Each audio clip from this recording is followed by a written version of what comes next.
So I'm going to be showing you how to do the reverse bay park. So here I'm just running through the whole manoeuvre using the swing out method. So you can see that I'm just swinging across the road and then reversing back into the space. It's a much better option if you're trying to get into tight spaces, especially like multi-storey car parks. There is another option, the 3-line method. However, this one is just better. So I'm going to go through that step by step. So step 1, I'm going to pull up next to the bay that I want to park in. So I'm dead next to it so that I'm looking completely down the centre of my bay. Just as shown in this picture here using the arrow, I can see completely down the middle of the bay that I want to park in. So obviously we need all-round effective observations at all times, but just before we swing out to the right, you especially need to look over your right shoulder here in your blind spot area.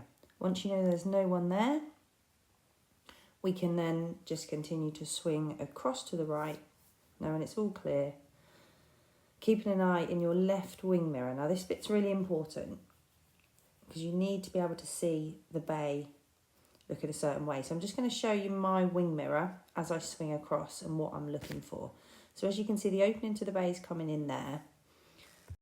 So you want to be able to see the opening to the bay. You want to see the line furthest away, meeting onto the back of the car. And this front line with the T-section, I can also clearly see that T, that end of the line there with the opening of the bay. So as long as you can see both those lines and the opening of the bay, that should be pretty much lined up. You've swung out enough to get into that bay. All round effective observations again before you move off. And then just nice and slowly come back, turning your wheel towards the bay that you want to park in, using your wing mirrors to guide you in. So I'm just going to show you what I see in my wing mirror as I come back. I'm keeping a good close eye on that T section of my bay as I come back and steer towards my bay to help guide me in. In the large mirror, I do start to lose the bay line a little bit as I come back straight, but I can see it really nice and clearly in my blind spot mirror that I have angled down just to help with the vision a little bit, and they are really, really good. So just as I lose that, I know that I'm in the bay nice and straight.